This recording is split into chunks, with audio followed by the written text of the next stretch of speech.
परीक्षा। परिचयात्मक प्रश्न। समाज में सरल हृदय को पसंद किया जाता है अथवा चालाक या चापलूस को। चालाक या चापलूस व्यक्ति की संगति में हानि उठाने की संभावना होती है या सरल हृदय व्यक्ति की संगति में। जीवन में शेखी बघारने वाले लोग सफल होते हैं अथवा गंभीरता पूर्वक अपने लक्ष्य की ओर बढ़ने वाले। प्रतिबिंब।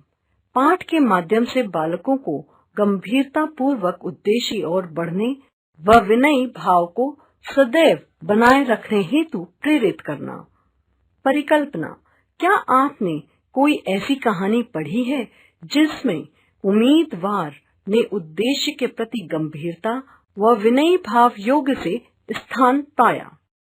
जब रियासत देवगढ़ के दीवान सरदार सुजान सिंह बूढ़े हुए तो उन्हें परमात्मा की याद आई।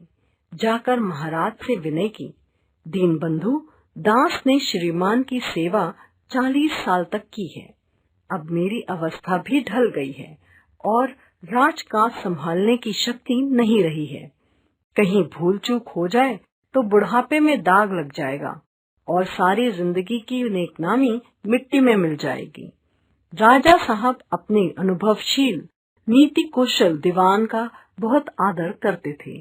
बहुत समझाया, लेकिन जब दीवान साहब न माने तो हार कर उनकी प्रार्थना स्वीकार कर ली, पर शर्त यह लगा दी कि रियासत के लिए नया दीवान आपको ही खोजना पड़ेगा। दूसरे दिन देश के प्रसिद्ध समाचार पत्रों में यह विज्ञापन निकला कि देवगढ़ के लिए सुयोग्य दीवान की आवश्यकता है। जो सज्जन अपने को इस पद के योग्य समझे वे वर्तमान दीवान सरदार सुजान सिंह की सेवा में उपस्थित हों। ये जरूरी नहीं कि वे ग्रेजुएट हों, मगर हृष्ट पुष्ट होना आवश्यक है। 1 महीने तक उम्मीदवारों के रहन सहन आचार विचार की देखभाल की जाएगी। विद्या का कम परंतु कर्तव्य का अधिक विचार किया जाएगा। जो महाशय इस परीक्षा में पूरे उतरेंगे वे ही इस उच्च पद पर सुशोभित होंगे। इस विज्ञापन ने सारे मुल्क में तहलका मचा दिया। ऐसा ऊंचा पद और किसी प्रकार की कैद नहीं, केवल नसीब का खेल है। सैकड़ों आदमी अपना अपना भाग्य परखने के लिए चल पड़े। देवगढ़ में नए नए और रंग बिरंगे मनुष्य दिखाई देने लगे। प्रत्येक रेलगाड़ी से उम्मीदवारों का एक मेला सा उतरता था। कोई पंजाब से चला आता था, कोई मद्रास से, कोई नए फैशन का प्रेमी, कोई पुरानी सादगी पर मिटा हुआ। पंडितों और मौलवियों को भी अपने अपने भाग्य की परीक्षा आजमाने का अवसर मिला। बेचारे सनत के नाम को रोया करते थे, यहाँ उसकी कोई जरूरत नहीं थी। लेकिन सबसे विशेष संख्या ग्रेजुएटों की थी, क्योंकि सनत की कैद न होने पर सनत से पर्दा तो ढका रहता है। सरदार सुजान सिंह ने महानुभावों के आदर सत्कार का बड़ा अच्छा प्रबंध कर दिया था।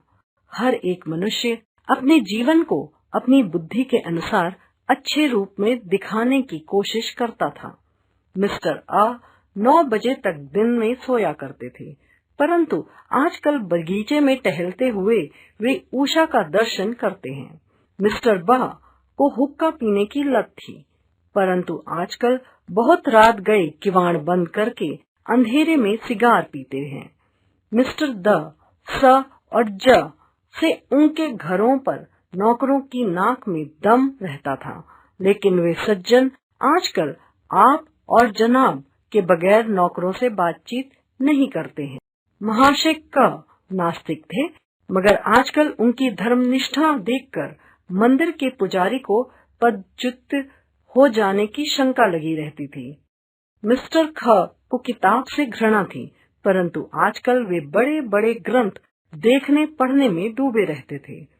जिससे भी बात कीजिए नम्रता और सदाचार का देवता बना मालूम होता था। लोग समझते थे कि 1 महीने का झंझट है, किसी तरह काट लें, कहीं कार्य सिद्ध हो गया तो कौन पूछता है। लेकिन मनुष्यों का वो बूढ़ा जौहरी आड़ में बैठा हुआ देख रहा था कि इन बगुलों में हंस कहाँ छिपा हुआ है। आपस में एक दिन नए फैशन वालों को सूझी कि हॉकी का खेल हो जाए। यह प्रस्ताव हॉकी के मंजे हुए खिलाड़ियों ने पेश किया। यह भी आखिर एक विद्या है, इसे क्यों छिपा कर रखें? संभव है कुछ हाथों की सफाई ही काम कर जाए। चलिए, तय हो गया, फील्ड बन गई, खेल शुरू हो गया और गेंद किसी दफ्तर के अप्रेंटिस की तरह ठोकरें खाने लगी। रियासत देवगढ़ में यह खेल बिल्कुल निराली बात थी। पढ़े लिखे भले मानुष शतरंज और ताश जैसे गंभीर खेल खेलते थे। दौड़ धूप के खेल बच्चों के खेल समझे जाते थे। खेल बड़े उत्साह से जारी था। धावे के लोग जब गेंद लेकर तेजी से दौड़ते तो ऐसा जान पड़ता था कि कोई लहर बढ़ती चली आती है, लेकिन दूसरी ओर के खिलाड़ी इसी बढ़ती हुई लहर को इस तरह रोक लेते थे कि मानो लोहे की दीवार हो। संध्या तक यही धूमधाम रही। लोग पसीने से तर हो गए। खून की गर्मी आंखों और चेहरों से झलक रही थी। हांफते हांफते बेदम हो गए, लेकिन हार जीत का निर्णय न हो सका। अंधेरा हो गया था। इस मैदान से जरा दूर हटकर नाला था। उस पर कोई पुल न था। पथिकों को नाले में से चलकर आना पड़ता था। खेल अभी बंद ही हुआ था और खिलाड़ी लोग बैठकर दम ले रहे थे कि एक किसान अनाज से भरी गाड़ी लिए हुए उस नाले में आया, लेकिन कुछ उसकी चढ़ाई इतनी ऊंची थी कि गाड़ी ऊपर न चढ़ सकती थी। वह कभी बैलों को ललकारता, कभी पहियों को हाथ से ढकेलता, लेकिन बोझ अधिक था और बैल कमजोर। गाड़ी ऊपर को ना चढ़ती, और चढ़ती भी तो कुछ दूर चढ़कर फिर खिसक कर नीचे पहुंच जाती। किसान बार बार जोर लगाता और बार बार झुंझलाकर बैलों को मारता, लेकिन गाड़ी उभरने का नाम न लेती। बेचारा इधर उधर निराश होकर ताकता, मगर वहां कोई नजर न आता। गाड़ी को अकेले छोड़कर कहीं जा भी नहीं सकता था। बड़ी आपत्ति में फंसा हुआ था।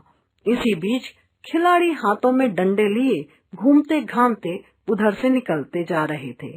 किसान ने उनकी तरफ सेमी हुई आंखों से देखा, परंतु किसी से मदद मांगने का साहस न हुआ। खिलाड़ियों ने भी उसे देखा, मगर बंद आंखों से, जिनमें सहानुभूति न थी। उनमें स्वार्थ था, मगर उदारता और वात्सल्य का नाम भी न था। लेकिन उसी समूह में एक ऐसा मनुष्य था जिसके हृदय में दया थी और साहस था।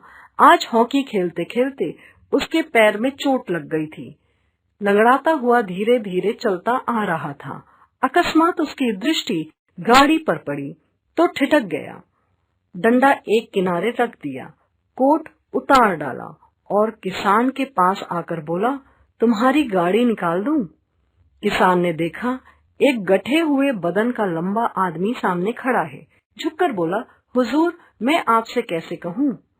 युवक ने कहा, मालूम होता है तुम यहाँ बहुत देर से फंसे हो। अच्छा, तुम गाड़ी में बैठकर बैलों को साधो, मैं पहियों को ढकेलता हूँ, अभी गाड़ी ऊपर चढ़ जाएगी। किसान गाड़ी पर आ बैठा। युवक ने पहिए पर जोर लगाया। कीचड़ बहुत ज्यादा था। वह घुटनों तक जमीन में धंस गया, लेकिन हिम्मत न हारी। उसने फिर जोर लगाया। उधर किसान ने बैलों को ललकारा। बैलों को सहारा मिला, हिम्मत बन गई। उन्होंने कंधे झुकाकर एक बार जोर लगाया तो गाड़ी नाले के ऊपर थी। किसान युवक के सामने हाथ जोड़कर खड़ा हो गया और बोला, महाराज, आपने आज मुझे उबार लिया। महाराज, आपने आज मुझे उभार लिया, नहीं तो सारी रात मुझे यहाँ बैठना पड़ता। युवक ने हंसकर कहा, अब मुझे कुछ इनाम देते हो? किसान ने गंभीर भाव से कहा, नारायण चाहेंगे तो दीवानी आपको ही मिलेगी। युवक ने किसान की तरफ गौर से देखा। उसके मन में एक संदेह हुआ, कहीं यह सुजान सिंह तो नहीं है? आवाज मिलती है, चेहरा मोहरा भी वही है। किसान ने भी उसकी ओर तीव्र दृष्टि से देखा। शायद उसके दिल के संदेह को भाप गया। मुस्कुराकर बोला, गहरे पानी बैठने से ही मोती मिलता है। महीना पूरा हुआ, चुनाव का दिन आ पहुंचा। उम्मीदवार लोग प्रातःकाल से अपनी किस्मत का फैसला सुनने के लिए उत्सुक थे। दिन काटना पहाड़ हो गया। प्रत्येक के चेहरे पर आशा और निराशा के रंग आते थे। नहीं मालूम आज किसके नसीब जागेंगे, न जाने किस पर लक्ष्मी की कृपा होगी। संध्या समय राजा साहब का दरबार सजाया गया। शहर के रईस और धनाढ्य लोग, राज्य के कर्मचारी और दरबारी तथा दीवानी के उम्मीदवारों का समूह सब रंग बिरंगी सज धज बनाए दरबार में आ विराजे। उम्मीदवारों के कलेजे धड़क रहे थे। सरदार सुजान सिंह ने खड़े होकर कहा, मेरी दीवानी के उम्मीदवार महाशयों, मैंने आप लोगों को जो कष्ट दिया है उसके लिए क्षमा कीजिएगा। इस पद के लिए ऐसे पुरुष की आवश्यकता थी जिसके हृदय में दया हो और साथ साथ वह आत्मबली हो। हृदय वो जो उदार हो, आत्मबल वो जो आपत्ति का वीरता के साथ सामना करे। और इस रियासत के सौभाग्य से हमें ऐसा आदमी मिल गया है। ऐसे गुणों वाले व्यक्ति संसार में कम हैं, और जो हैं वे कीर्ति और मान के शिखर पर बैठे हुए हैं। उन तक हमारी पहुंच नहीं है। मैं रियासत को पंडित जानकीनाथ सा दीवान पाने पर बधाई देता हूँ। रियासत के कर्मचारियों और रईसों ने जानकीनाथ की तरफ देखा।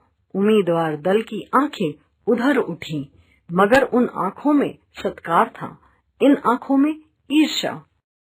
सरदार साहब ने फिर फरमाया, आप लोगों को यह स्वीकार करने में कोई आपत्ति न होगी कि जो पुरुष स्वयं जख्मी होकर भी एक गरीब किसान की भरी हुई गाड़ी को दलदल से निकालकर नाले के पार चढ़ा दे, उसके दिल में साहस, आत्मबल और उदारता का वास है।